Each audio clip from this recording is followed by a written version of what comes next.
नमस्कार मित्रांनो, माझं नाव वैभव माळे. आज आपण हिट अँड वर्क हा टॉपिक शिकणार आहे. तर वर्क म्हणजे काय हा आपला पहिला पॉईंट आहे. तर वर्क आपण फिजिक्समध्ये मेकॅनिक्समध्ये आपण शिकलो आहे. तर वर्क म्हणजे काय, तर एक मेकॅनिक्समध्ये आपण वर्क म्हणजे काय शिकलो आहे.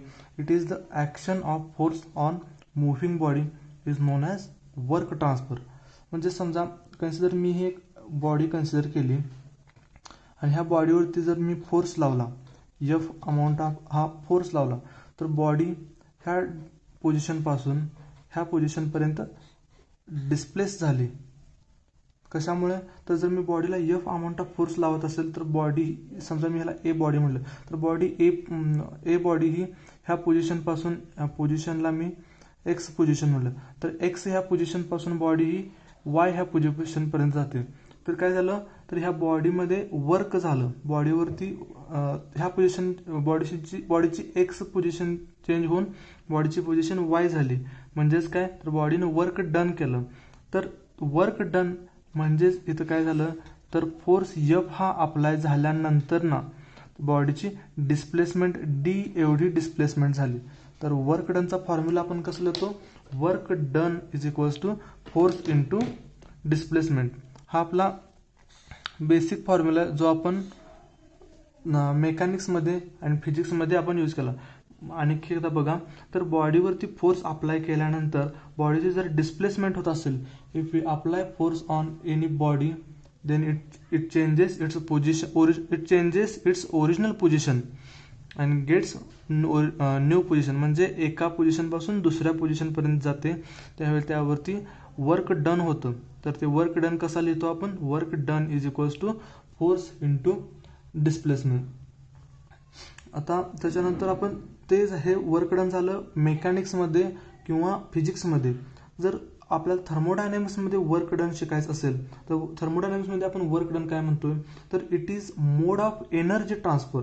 वर्क डन काय आहे, तर it is mode of energy transfer with transfer of mass.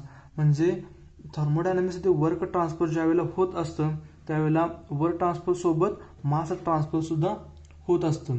तर वर्क ही कोणती फेनॉमेनॉन आहे, तर वर्क ही बाउंड्री फेनॉमेनॉन आहे. म्हणजे वर्कला work transfer is the transfer of energy. म्हणजे वर्क ट्रान्सफर काय होते, transfer of energy across the boundary of the system other than due to the temperature difference. म्हणजे काय, आता समजा मी एक सिस्टीम कन्सिडर केली, तर ह्या सिस्टीममध्ये वर्क डन केव्हा होतं किंवा ह्याच्यामधून एनर्जी ट्रान्सफर केव्हा होते, तर due to the temperature difference only. म्हणजे टेम्परेचर डिफरन्स आल्यानंतरच ह्या सिस्टीममध्ये वर्क डन होतो. कशामध्ये, तर थर्मोडायनॅमिक्समध्ये आपण वर्क घेत असताना ह्याचा टेस्ट करतो. तर थर्मोडायनॅमिक्समध्ये आपल्या वर्कचा फॉर्म्युला काय होतोय, work is equals to P D V. इथं डी व्ही म्हणतात किंवा डेल्टा व्ही असं म्हटलं तरी सुद्धा चालतंय. तर वर्क डन आपण कसं लिहितो, थर्मोडायनॅमिक्समध्ये पी डी व्ही. म्हणजे सेमच आहे. डब्ल्यू मेकॅनिक्समध्ये पीच्या जागेला इथं फोर्स आहे, इथं प्रेशर आहे, इथं फोर्स आहे. आणि डी व्ही, फी म्हणजे काय आहे, तर व्हॉल्यूम, आणि इथं काय डी म्हणजे डिस्प्लेसमेंट. तर फी इथं डी व्ही दिलं, डी व्ही म्हणजे काय, तर change in volume, change in volume. म्हणजे जर समजा V2 हा जर जास्त व्हॉल्यूम असेल, V2 हा मोठा व्हॉल्यूम असेल, V1 लहान व्हॉल्यूम असेल, तर DV काय होणार, V2 मायनस V1 हा असणार काय आपला चेंज इन व्हॉल्यूम. समजा आता आपण हे समजून घेण्यासाठी एक डायग्राम काढूया. आता मी ही एक पिस्टन सिलेंडर अरेंजमेंट घेतली आहे. आता ह्या पिस्टन सिलेंडर अरेंजमेंटमध्ये ही ओरिजिनल पोझिशन अशी आहे आणि ह्याच्यामध्ये एक गॅस आहे. ह्या सिलेंडरमध्ये गॅस भरला. ही पिस्टनची ओरिजिनल पोझिशन अशी आहे. ज्यावेळेला आपण इकडून फोर्स अप्लाय करू त्यावेळेला पिस्टनची पोझिशन चेंज होऊन नवीन पोझिशन कोणती येणार पिस्टनची, तर पिस्टन हा इकडे येणार, खालच्या साईडला येणार आहे. तर पिस्टनची ही न्यू चेंज झालेली पोझिशन असणार आहे. तर पहिल्यांदा व्हॉल्यूम काय होता, तर पहिल्यांदा व्हॉल्यूम मी V2 घेतला. तर ज्यावेळेला पिस्टन वरच्या साईडला असतोय, कॉम्प्रेस करण्याच्या आधी व्हॉल्यूम किती असणार आहे, V2. आणि ज्यावेळेला कॉम्प्रेस होईल, फोर्स ज्यावेळेला एफ हा अप्लाय होईल किंवा प्रेशर अप्लाय होईल त्यावेळेला काय होणार आहे, तर व्हॉल्यूम चेंज होऊन काय होणार आहे, V1 एवढं होणार आहे. म्हणजे V2 हा व्हॉल्यूम चेंज होऊन V1 हा व्हॉल्यूम झाला. म्हणजे एवढ्या व्हॉल्यूममध्ये चेंज झाला किंवा तर फोर्स अप्लाय केल्यानंतर. म्हणजे डिस्प्लेसमेंट ज्या वेळेला होत असते, पिस्टनची डिस्प्लेसमेंट ज्या वेळेला होते त्यावेळेला काय होतं तर व्हॉल्यूममध्ये चेंज होतो. म्हणूनच ह्या डिस्प्लेसमेंटच्या जागेला आपण इथे काय लिहिले, चेंज इन व्हॉल्यूम हा असं लिहिले. W म्हणजेच काय तर P/dv. इथं बघा काय झालं, आणि आणखी एकदा सांगतो, वर्क डन बरोबर P इंटू DV. आपण DV का घेतलं, डिस्प्लेसमेंट असताना ते आपण DV का घेतलं, तर पिस्टनची ज्या वेळेला पोझिशन चेंज होते म्हणजे पिस्टनची डिस्प्लेसमेंट होते, पिस्टनची डिस्प्लेसमेंट समजा ही D एवढी डिस्प्लेसमेंट जर होत असेल तर त्यावेळेला काय होते तर व्हॉल्यूम V2 एवढा होता, त्याचं चेंज होऊन V1 मध्ये व्हॉल्यूम होते. म्हणून काय झालं, आपण इथं P/dv घेतलं. थर्मोडायनॅमिक्समध्ये घेताच आपण इथं P/dv घेतलं. तर आणखी एक नवीन पॉईंट आहे, तो सुद्धा महत्त्वाचा पॉईंट आहे, तो म्हणजे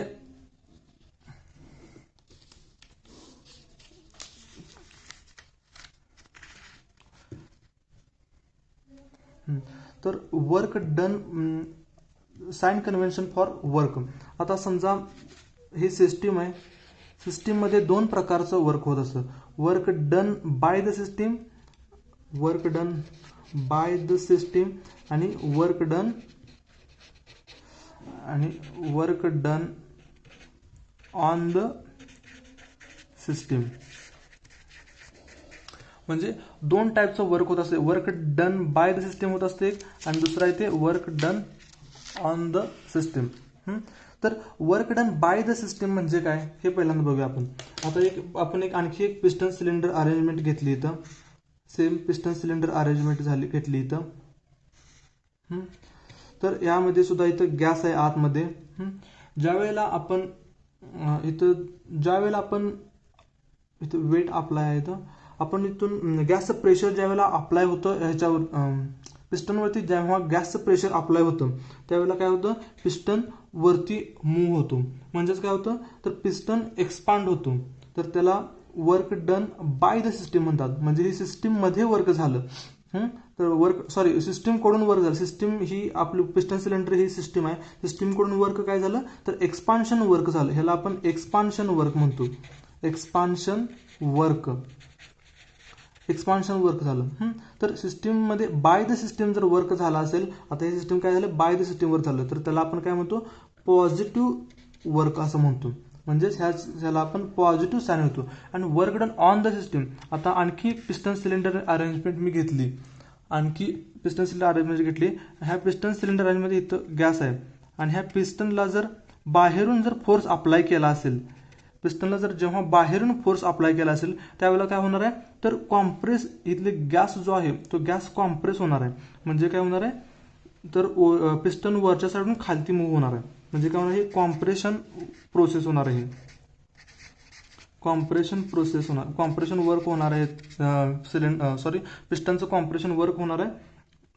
ह्या कॉम्प्रेशन प्रोसेसला आपण काय म्हणतो तर work done on the system. हे काय झालं, work done on the system म्हणजे सिस्टीममध्ये वर्क झालं, त्याला आपण काय म्हणतो work done on the system. आणि हे work done on the system काय घेतलं होते तर निगेटिव्ह वर्क आपण घेतो. तर वर्क ट्रान्सफरसाठी आपण पहिल्यांदा महत्त्वाची गोष्ट काय भेटली तर work done is equals to P/dv घेत असतो. आणि त्याच्यानंतर कन्व्हेन्शन ऑफ वर्क ट्रान्सफर म्हणजे work done by the system आपण पॉझिटिव्ह घेतो आणि work done on the system आपण निगेटिव्ह होतो.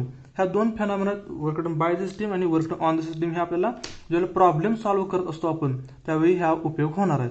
क्वेश्चनमध्ये जर विचारलं असेल work done by the system तर आपण घेणार आहे पॉझिटिव्ह, आणि ऑन द सिस्टीम सांगितलं असेल तर आपण घेणार आहे निगेटिव्ह. त्याच्यानंतर नेक्स्ट पॉईंट आहे आपला, तो म्हणजे हीट. तर हीट म्हणजे काय हे आपल्याला माहिती पाहिजे. आता हीटची आपण डेफिनेशन इथे लिहिली आता इथं, heat is the energy interaction between two system और system and surrounding due to the temperature difference. सोपी डेफिनेशन आहे, heat is the energy interaction. आता इंटरॅक्शन म्हणजे काय तर इंटरॅक्शन म्हणजे ट्रान्सफर. इंटरॅक्शनला दुसरा आपण अर्थ काय आहे तर ट्रान्सफर. दोन गोष्टीमध्ये इंटरॅक्शन होत असतं म्हणजे काय होतं ट्रान्सफर होत असतं. Energy interaction between two system म्हणजे समजा आता मी ही एक सिस्टीम घेतली, हे सिस्टीम म्हणजे काय आहे हा माझा टी आहे, ह्याला मी गरम टी आहे असं म्हटलं. ही एक माझी सिस्टीम आहे आणि बिटवीन टू सिस्टीम, आणि ह्या टीला मी इथं गरम करण्यासाठी इथनं हीट सप्लाय केली इथं. हीटला आपण काय म्हणतो तर क्यू ह्या अक्षरानं आपण हीट दाखवतो. तर क्यू अमाऊंट ऑफ हीट मी ह्याला सप्लाय केली. तर सिस्टीम ऑर सिस्टीम आहे सराउंडिंग. तर काय होतं बघा, आता इकडे लक्ष द्या. हीट ज्यावेळेला आपण क्यू एवढी सप्लाय करतो त्यावेळेला काय करतो, टी काय करतो, हीट ॲब्सॉर्ब करतो. म्हणजे काय होतं, सिस्टीम ही ह्या सोर्सपासून हीट ह्या सोर्समध्ये जाते. म्हणजे एका टू सिस्टीम म्हटलं तर ह्या दोन सिस्टीम आहेत, ही एक आणि ही एक सिस्टीम आहे. एका सिस्टीमकडून हीट दुसऱ्या सिस्टीमकडे जाते. आणि काय होतं आणि जेव्हा टीचं टेम्परेचर मॅक्सिमम होईल त्यावेळेला काय होतं, ह्यातून हीट बाहेर पडते आणि कुठं जाते, सराउंडिंग जाते. म्हणजे त्यावेळेला काय होतं, ह्या सिस्टीमकडून ह्या सराउंडिंगकडे जाते. म्हणजे system and surrounding due to the temperature difference. म्हणजे काय, आता heat Q amount of T मध्ये गेली का गेली, कारण ह्यांच्या दोघांच्या मध्ये टेम्परेचर डिफरन्स आहे. फक्त आणि फक्त टेम्परेचर डिफरन्स असेल तरच हीट फ्लो होत असते. तर हीट इथं जास्त टेम्परेचर जे आहे त्यामुळे, आणि ह्याचं कमी टेम्परेचर आहे म्हणून इथून टी मध्ये हीट ट्रान्सफर झाली. म्हणजे system to system heat transfer झाली. म्हणजे इथं टू सिस्टीम हा आपल्या शब्दाचं सॅटिस्फॅक्शन झालं. त्याच्यानंतर काय, सिस्टीम अँड सराउंडिंग. आता ही सिस्टीम टी ही एक सिस्टीम आहे आणि सराउंडिंग एअर आहे. तर दोन्ही टेम्परेचर चेंज आहे, त्यामुळे काय झालं, सिस्टीमकडून सराउंडिंगकडे आपली हीट ट्रान्सफर झाली. कशामुळे झाली, due to the temperature difference. म्हणजे काय, heat is the transient form of energy. म्हणजे it is one of the form of energy which is transfer due to only temperature difference. म्हणजे जर टेम्परेचर डिफरन्स नसेल तर हीट ट्रान्सफर होणार आहे का, तर नाही होणार. आता हीट ट्रान्सफर होण्याच्या मोड्स आहेत आपल्याला, ते नंतर शिकायचे. तर कंडक्शन, कन्व्हेक्शन आणि रेडिएशन. आता इथून हीट टी मध्ये जाते ते कसे जाते, तर कंडक्शन होऊन जाते आणि इकडून जाते ते कन्व्हेक्शन मधून जाते. हे आपण डिटेल्समध्ये आपण नंतर शिकणार आहे. हा काय झाला आपला हीट हा पॉईंट झाला. तर आपण हीट आपण ह्या क्यू ह्या अक्षराने दर्शवतो. तर हीट आता एक हीट ट्रान्सफर होत असते. हीट ट्रान्सफर ही डायरेक्टली प्रोपोर्शनल काय आहे, तर मास ऑफ द सिस्टीम और मास ऑफ द बॉडी. म्हणजे क्यू डायरेक्टली प्रोपोर्शनल काय आहे, मास. आणि क्यू डायरेक्टली प्रोपोर्शनल काय आहे, तर टेम्परेचर चेंज डेल्टा टी. म्हणजे जर टेम्परेचर जर चेंज असेल तरच हीट ट्रान्सफर होते. म्हणजे क्यू प्रोपोर्शनल टू एम आणि Q proportional to delta T. Therefore काय होणार बरं, आपण ह्या दोन इक्वेशन, ह्याला जर 1 म्हटलं, ह्याला जर 2 म्हटलं, तर ह्या दोन्हीवरून काय घेणार आपण, Q proportional to M delta T. आणि ह्याच्यात आपण कॉन्स्टंट इक्वलिटी कॉन्स्टंट काय घेणार, एम सी डेल्टा टी. आता इथं सी म्हणजे काय आहे, तर सी ला आपण काय म्हणतो, तर स्पेसिफिक हीट असं म्हणतो. सी म्हणजे काय आहे, सी हा काय स्पेसिफिक हीट आहे. म्हणजे आपलं क्यूचा फॉर्म्युला काय झाला, Q is equals to M C delta T. आता सीची डेफिनेशन काय आहे आपल्याला, तर आता सी जर समजा मास 1 kg असेल, टेम्परेचर चेंज जर 1 डिग्री सेंटीग्रेड असेल, तर क्यू इज इक्वल टू काय होते, क्यू इज इक्वल टू काय होते, सी होते. म्हणजेच काय, तर एखाद्या बॉडीचं टेम्परेचर 1 डिग्री सेंटीग्रेडने वाढवायचं असेल, सॉरी, एखाद्या 1 kg बॉडीचं टेम्परेचर 1 डिग्री सेंटीग्रेडने वाढवण्यासाठी जेवढी हीट लागते त्यालाच काय म्हणणार आहे आपण, स्पेसिफिक हीट असं म्हणणार आहे. आणखी एकदा सांगतो बघा, तर सी म्हणजे काय, तर एखाद्या बॉडीचं 1 kg बॉडी मास आपण 1 kg कन्सिडर केलं, टेम्परेचर चेंज जर 1 डिग्री सेंटीग्रेड लक्षात घेतलं, तर एखाद्या 1 kg बॉडीचं टेम्परेचर 1 डिग्रीनं वाढवायचं असेल तर त्याच्यासाठी लागणारी हीट म्हणजेच काय आहे, specific heat of that system. हे काय झालं, स्पेसिफिक हीट. आता वर्कसाठी कसं आपण work done by the system घेतलं आणि वर्क डन ऑन द सिस्टमसाठी साइन कन्व्हेन्शन घेतलं, तसंच हीटसाठी पण साइन कन्व्हेन्शन. हीट काय, आता ही सिस्टीम आहे. आता सिस्टीमसाठी ह्या घेत असताना दोन पॉईंट आहेत, ते म्हणजे heat added to the system आणि हीट रिमूव्ड फ्रॉम सिस्टम. आता ॲडेड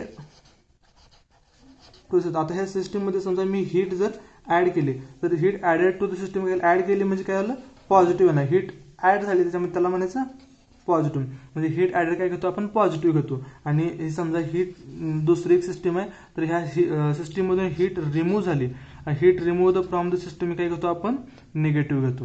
हे काय झाले, दोन महत्त्वाचे पॉईंट आहेत, heat added to the system आणि रिमूव्ड फ्रॉम द सिस्टम. हे दोन पॉईंट आपल्याला ज्यावेळेला प्रॉब्लेम सॉल्व्ह करेल त्यावेळेला उपयोगात येणार आहे. तर आता हीट आणि वर्क भेटले, त्यांच्या दोन्हीमधला आपल्याला डिफरन्स काय होतोय आपण हा आता बघायचा आहे. तर आता बघा, आता हीट आपण पहिल्यांदा काय बघितलं, हीट कशामुळे फ्लो होते, it occurs due to only, हा पहिला पॉईंट गेला. Heat transfer it's occur only due to the temperature change. म्हणजे हा एक आपला पहिला पॉईंट झाला. तर हीट ट्रान्सफर कशामुळे होते, तर due to the temperature change. त्याच्यानंतर तोच आता वर्क ट्रान्सफर काय होते, तर डिस्प्लेसमेंट. आता एखाद्या बॉडीवर फोर्स लावल्यानंतर त्याची डिस्प्लेसमेंट होते, म्हणजेच काय होणार आहे, वर्क डन कशामुळे होते, ड्यू टू द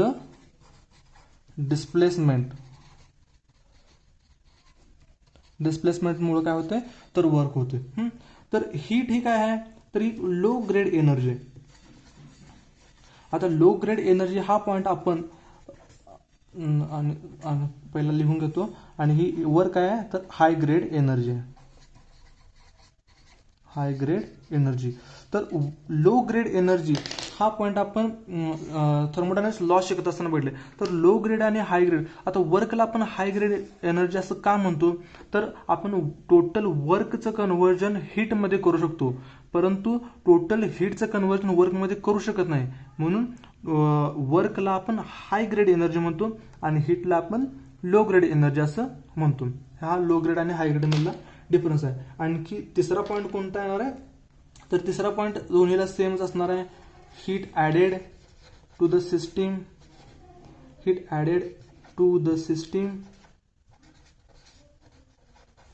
आणि heat removed from the system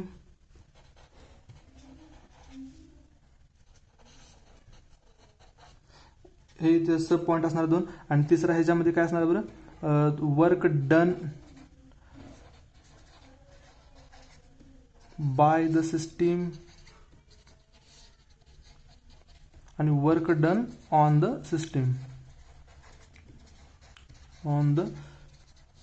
तर आता याचं साईन काय काय येणार बघा, तर heat added to the system is taken as positive, heat removed from the system is taken as negative. Remove केली की निगेटिव्ह होतं, ॲड केली की पॉझिटिव्ह होतं. Work done by the system is taken as positive, work done on the system is taken as negative work. हा झाला heat and work मधला difference. हा आपल्याला MSBTला एक्झाम पॉईंट ऑफ व्ह्यू हा महत्त्वाचा आहे. धन्यवाद.